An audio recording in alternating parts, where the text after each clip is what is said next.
باقدام الملك احمد السيد زيزو الزمالك، ورغم عك جوميز بيفوز على فيوتشر 2-1 في ربع نهائي الكونفدراليه. نروح للتشكيل. بدأنا بعواد في حراسة المرمى، على اليمين عمر جابر، على الشمال فتوح، مسلوسي وحسام في القلب، دونجا، حمدي، وقدامهم أوباما، على اليمين شيكابالا، وعلى الشمال شلبي، تحت مهاجم وحيد ناصر منسي. فيوتشر وعلى عكس ما كلنا كنا متوقعين نزل ضاغط، وده خلى لاعبتنا مرتبكة ومش عارفة تطلع بالكورة، وكأن هم نزلوا اتفاجئوا ان فيوتشر ممكن يضغط علينا. نتج عن الضغط ده فاول اتلعب، ولكن ربنا ستر وجه في العارضه. طبعا ساعد في ده جبهه عمر جابر وشيكابالا اللي كانت شوارع. بسبب ايه؟ بسبب ان شيكابالا مش هيقدر يرجع يدافع، ولسوء الحظ ان الجبهه دي هي اقوى جبهه عند فيوتشر اصلا. بالتالي شوارع، عمر جابر لوحده بيغطي على 1 و2، وشيكابالا مش قادر يرجع. وده يخلينا نسأل لغايه امتى هنفضل لما نتزنق نبدا بشيكابالا؟ والله العظيم يا جماعه في سنه ده ما ينفع يبدا خلاص. بيتصاب اوباما، وفي وقت ما كان بيتعالج بره بنلبس الجون الاول من عمار ياسر. وطبعا دي مش مفاجاه خالص، انا وانت والاستاذ اللي هناك ده عارفين ان اي لعيب لو لبس تيشيرت الزمالك دقيقتين بس الماتش اللي بعده هيسجل فينا على طول. كوره بدات من عند فتوح اللي احنا شاكين اصلا ان هي تكون فاول، بتتلعب في الظهر. حسام عبد المجيد دونا عن الارض الخضراء دي كلها اللي قدامه داس على لعيب فيوتشر عشان يتزحلق والطريق يفضل، ويروح ويركنها في عواد في الزاويه بتاعته.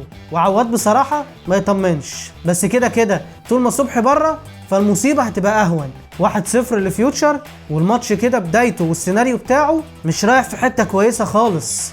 طبعا لعيبه الزمالك اعترضت، ولكن لا حياه لمن تنادي. لا الحكم رجع للفار ولا المخرج الضلالي عادها حتى عشان نشوفها. بنتفاجئ ان اوباما خلاص الاصابه بتاعته مش هتخليه يكمل الماتش، والملك احمد زيزو نازل. وما بيعديش وقت كتير بعد نزول زيزو وبعد كميه الكور الثابته اللي كانت بتضيع دي، يدينا زيزو واحده من بتوعه على راس المسلوسي، وهدف التعادل في اخر دقيقه قبل ما الشوط يخلص، عشان يخلص 1-1، والماتش من هنا هيبتدي يتغير. وبدأنا الشوط الثاني زي ما نهينا الشوط الاولاني، وده خلى جوميز يتدخل ويعمل تغييرين، بينزل الجزيري وسامسون مكان شيكا وناصر منسي. وبرغم سيطرتنا على الماتش، ولكن انتوا كلكم عارفين ان الكرة اللي في ظهرنا في وجود حسام عبد المجيد مصيبة سودة. وفعلا كرة من غير ما اي حد يجي جنبه تتلعب في ظهره، يفضل يدنجل مش عارف يجري، يتزحلق، تروح الكرة العاطف يلعبها مع الواد 1-2 تتردله، يلعبها تيجي في العارضة. لأول مرة العارضة تنصفنا، عارضتين في ماتش واحد، ربنا يستر. لحد ما جت التغييرة اللي قلبت الماتش. جوميز بيطلع شلبي وينزل شحاتة. اخيرا جوميز بيقرر انه يدي افراج لشحاتة. بقالي شهر بنتع في حسي من يوم ماتش الاسماعيلي، يا ابني هو اللي لازم يلعب، والله العظيم احسن نص ملعب عندك، بيهاجم ويدافع كويس. اظن كلنا شفنا اداؤه في الماتش بتاع النهارده. بالله عليكم ده لعيب ما يلعبش على طول وما يلعبش اساسي ولحساب مين؟ رؤى يا جماعه نفوق يا جماعه، هي دي كوره ولا دي ايه بالظبط؟ طبعا بنزور شحاتة اخيرا نص ملعب الزمالك ظبط، ومش بس كده ده كان وشه كمان حلو. ربنا سبحانه وتعالى نفخ في صورة الجزيري وضحك على الواد وخد بيلن. وبرغم صياح لاعيبة فيوتشر وجنش، الفار بيأكد البيلن، والملك على التنفيذ عشان يحطها كالعادة ويعلن رسميا عودته من الإصابة. الحمد لله على السلامة يا ملك. وبكده ينتهي الماتش 2-1 لصالح الزمالك عشان يكون فاضل على نص النهائي تكة. نروح للعيبة، وأولهم عودة. مش مركز خالص يا عودة ومش حلو، وبقالك كتير مش حلو. والتاني راخر زي الزفت. وانا كده من الاخر عندي احساس، بل انا كمان شبه متأكد ان الموضوع مش موضوع مدرب حراس او ان انتوا مستواكم قليل، لا الموضوع ان احنا في اخر سنة ليكوا وان انتوا الاتنين المفروض تجددوا. وطول ما احنا تحت رحمتكم اللي انتوا تجددوا هنفضل في المستوى المقرف اللي انتوا الاتنين بتقدموه ده. ما احنا طول ما احنا بنفكر هناخد كام وهنمضي قد ايه وده هيمضي بكام وانا همضي بكام، انا جاي لي عرض، انا جاي لي مش عارف ايه، هنركز ازاي في الملعب؟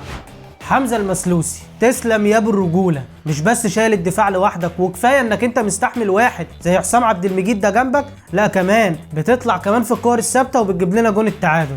اما بقى حسام عبد المجيد فحسبي الله ونعم الوكيل، كل كوره بتتلعب خطر. اي مهاجم بيجري عليه، اي مهاجم ايه لو الواد الصغير اللي بيرمي الكور ده جري عليه خطر، بس هنعمل ايه؟ متورطين، ما حلتناش غيره. وفي ظل الضحك الخام اللي قدمه علاء لما لعب وياسر حمد لسه ما اقنعش جوميز، فاحنا لابسينه. عمر جابر كان النهارده كويس، وده مش النهارده بس، لا هو بقاله فتره فعلا كويس، ويحسب له الاداء القوي والرجوله والحماس، وان هو بصراحه كان شايل كتير قوي النهارده لان شيكابالا ما بيرجعش. نروح لفتوح اللي خلاص تقريبا استعاد جزء كبير من مستواه، وطبعا انا مش محتاج اقول لكم انه اصلا لو بربع مستواه يضرب اي لعيب باك شمال في مصر بالجزمه.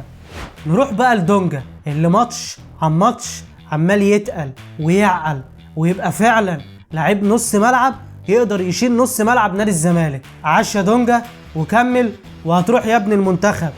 احمد حمدي فعلا لعيب بتأسس كويس، بيتمركز كويس، عارف يعني ايه لعيب كوره. الواد ده لو اشتغل على نفسه بدني وطور كمان نفسه في موضوع الفينش، لانه بيخش منطقه ال 18 كتير، هيقدر يسجل منها، هيروح في حته تانيه.